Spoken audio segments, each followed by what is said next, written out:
We begin on a desolate planet where a man runs through his ship, gripped by fear of an unknown enemy. He hastily seals the door, only to discover his deceased crewmates scattered around him. In the reflection, an ominous figure rises and violently throws the man. An unseen entity tosses around the man. Shifting scenes to a remote planet Xerxes, we encounter Mitri, an oracle and the master of Xerxes, referred to simply as the Master. Mitri speaks with the Master, a man whose head is encased in red energy, and they receive a transmission. A commander contacts the Master, reporting an incident on a planet named Organthus. Commander tells him that contact with the spaceship Remus has been lost near the planet Organthus. The Master displays an unusual level of intrigue and expresses a desire to initiate a plan, despite Mitri's warnings against such a risky course of action. Mitri cautions, "It has been too long. I'm tired of waiting. Death will surround you." The Master calls the commander back, instructing him to handpick a crew personally. On the ship quest, Commander Ilvar awaits the arrival of the crew, including the assertive Captain Trantor. Commander Ilvar introduces himself to Captain Trantor, who powers up the ship before the crew is prepared for takeoff. With liftoff imminent, Trantor urges everyone to gear up within the next 30 seconds. As the crew prepares for takeoff, we are introduced to Balin, the second in command, Cabron, an experienced veteran with a mysterious past with Balin to be revealed later, Aluma, an empath sensitive to the subtle energies of the universe, Cross, the cook, Damea, the tech ranger, the assistant technical officer, Quhad, the crystal dart specialist, and Kos, the rookie. The ship takes off, and after a few checks, it is revealed that everyone has safely passed the launch. The commander and captain engage in casual conversation before the commander brings up an incident involving Trantor called the Hesperus. Trantor recklessly deletes the preset hyper-jump coordinates to travel faster, and the rest of the crew realize she is the sole survivor of a strange massacre on the spaceship Hesperus. The quest survives the hyper-jump and arrives at Organthus. Upon entering the atmosphere, the autopilot disengages, and as it nears the planet, the quest systems go haywire, forcing Trantor to assume manual control. Trantor calls for the assistance of Tech Chief, Damea, and although the system continues to malfunction, they land on Organthus. As Ilvar's team prepares to leave the ship, the crew's second in command, Balin, asserts his leadership over his colleagues Cabron, Aluma, Kos, and Quhad.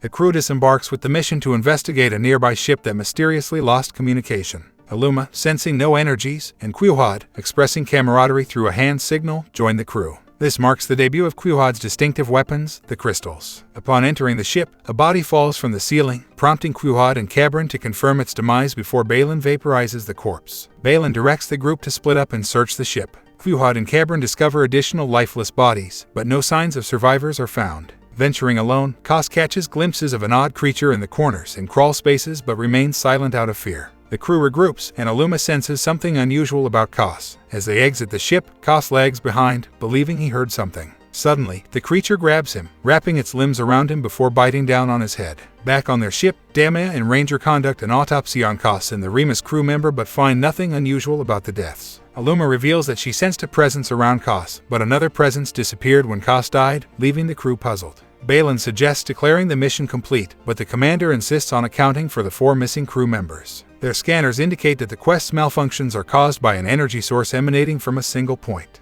The scan reveals a coordinate interfering with their machines, prompting the commander to decide that it's the next point to investigate. Trantor, Ranger, and the cook, Kor, remain on board while the others search. After a brief hike, they discover the source of the interference, a dark pyramid that Aluma describes as peculiar and lifeless. A density scan reveals the interior to be hollow. Ilvar splits the crew into 2 teams. He, Cabron, and Damea investigate the perimeter while Balin leads Aluma and Quhad up the pyramid. As they climb the pyramid, the commander begins to feel the weight of his age. "I'm getting old. I'm tired of giving orders, and I must prefer home," he reflects halfway up. They encounter a large chute during their ascent, leading into the pyramid. Despite feeling drawn to it, the commander decides to investigate. Descending into despair, the demons trail behind them. Inside, he orders Cabron and Damea to cover him. However, holes in the walls catch his attention, and he insists on investigating. Suddenly, a tentacle shoots out, latching onto his chest. He manages to cut it off, but more tentacles shoot out, grabbing his torso and face. The hole is riddled with openings, and a worm-like creature attacks and kills Ilvar. Cabron feels the line go slack. He lowers himself to investigate and finds the commander's bloody, empty rigging. Rappelling down, there's no sign of where the old man could be. As Balin's group climbs the pyramid, they find another corpse, promptly vaporized by Balin before closer inspection. A large stone doorway opens slightly, and Quhad, thinking quickly, tosses a crystal dart to wedge it open. Cabron and Damea join them, sharing the news of Ilvar's death by a creature from a wormhole, and Damea reveals wormholes inside the chute and expresses her aversion to worms. When the team enters the pyramid, Quhad's crystal dart shatters in the doorway, leaving them trapped inside. Balin hands Quhad a gun and orders him to guard the entrance. Quahad discards the gun, insisting that he lives and dies by his crystal darts. "I live and I die by the crystals," he mutters as he's instructed to stay behind and guard the entrance. The rest proceed inside. Aluma, feeling queasy, mentions her claustrophobia. She senses a strange presence but can't pinpoint its location. Aluma senses a presence, but Balin disparages her and orders the group to follow. Dama heads back to check on Quahad, fearing the presence may be targeting him. Meanwhile, at the entrance, the doorway reopens. Miraculously, Quahad witnesses the crystals rematerialize, filling him with overwhelming joy. However, as he reaches down, a crystal lodges into his forearm, cutting through his skin. Faced with no choice, he severs his own arm. To his horror, the detached arm grabs a crystal and hurls it into his chest, fatally wounding the crystal-loving specialist. On planet Organthus, Dama discovers Quahad's body, now covered with worms. Repulsed, she fires her weapon, incinerating Quahad and the worms. However, one worm survives and grows to gigantic proportions, attacking and killing Dama when she turns around. Meanwhile, on the quest, Ranger speaks with Kor, unable to find the captain. They discover the ship's controls have been overridden, and the cannons are firing at something. Kor incapacitates Ranger with a karate chop, knocking him unconscious. He discovers Trantor, acting crazy, in the weapons room, firing the cannons at an empty sky. From her perspective, it appears as if there's an enemy ship in the sky. Kor attempts to calm the captain, insisting that what she sees is in her head, but she refuses to believe him. Kor admits he is a weapons systems operator she knew in the past. Trantor screams that he is a spy, grabs a weapon, and leaves the room. Moments later, Ranger finds Kor and wonders who hit him, but Kor says he did not see anyone. Ranger uses the computer and discovers Trantor's whereabouts as she shoots an airlock open, and upon entering the airlock, she bursts into flames. On the planet, the team finds Dama's nude, slime-covered body, and Balin shoots to vaporize it before returning to the ship.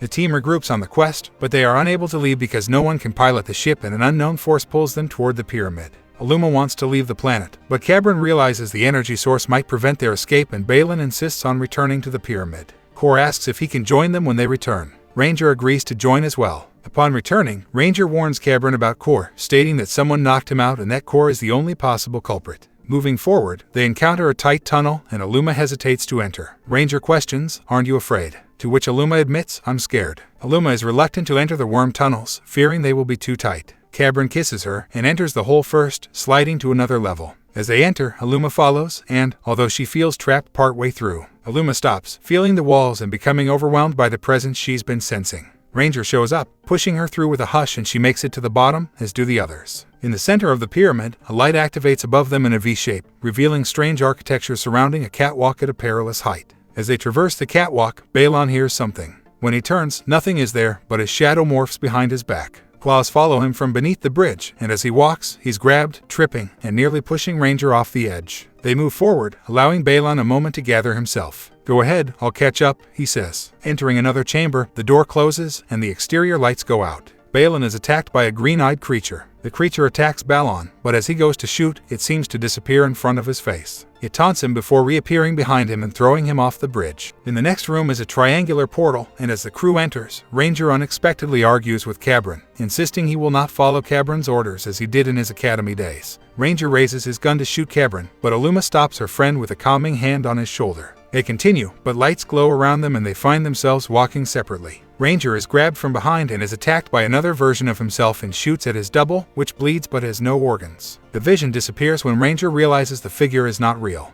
Elsewhere, Aluma attempts to reach Cabron, but they are separated by a clear wall. She follows Cabron's directions to meet him but finds herself in a small tunnel. Cabron teases Aluma, but the only way to reach him is through a tight tunnel. As she crawls through, fleshy tentacles wrap around her. Calling for help, the tentacles tighten. Cabron struggles to rescue her, but the tunnel contracts. Tentacles reach from its walls, crushing Aluma's body, and her head explodes and Cabron finds Aluma's lifeless body. Meanwhile, Ranger discovers the grieving man and pulls him to his feet. In a large chamber, they decide to take a break. The grieving man confesses, "It was my own fear that attacked me, brought to life in some haven I never knew existed." Ranger and Cabron realize that their individual fears are brought to life by this pyramid. Kor appears at the top of the tower and Cabron, gun drawn, climbs to confront him. Kor interrupts, stating that things are only beginning and revealing he knows more than he lets on. Cabron pursues him alone, finding him in the center of a cave. Kor's head begins to glow, lifting his disguise for a moment, revealing that he is the master. Kor sits in the center of the pyramid, his head encased in energy. Cabron is furious that Kor knew about the pyramid's power and did not warn the quest crew. He shoots, but Kor's force field repels the bullets. Cabron promises to kill him, but Kor declares that Cabron controlled his fear enough to win the game and must now control his emotions. Kor reveals the pyramid is an ancient toy for the children of a vanished race to learn to control their fears. Years ago, Kor played the game and became master. Cabron asks why his teammates had to die and Kor insists they could have lived if they had chosen to. The room suddenly turns red and several creatures attack Cabron. He fights them off, and as the room turns blue, his dead friends appear and attack. Cabron fights, but is knocked unconscious. He awakens to find Illuma alive and well, but she strangles him, forcing Cabron to shoot her. Cabron unexpectedly has the ability to emanate energy toward Kor, injuring his nemesis. The game is finished and the master's power transfers to Cabron, who wants to reject it. Kor insists that Cabron is the master and to deny the power would plunge them into chaos. Cabron kills Kor and, as energy encircles Cabron's head, the pyramid lights up and then goes dark. Cabron has become the new master. And that's all for today, guys. Stay tuned to get more new videos. Stay safe and keep watching.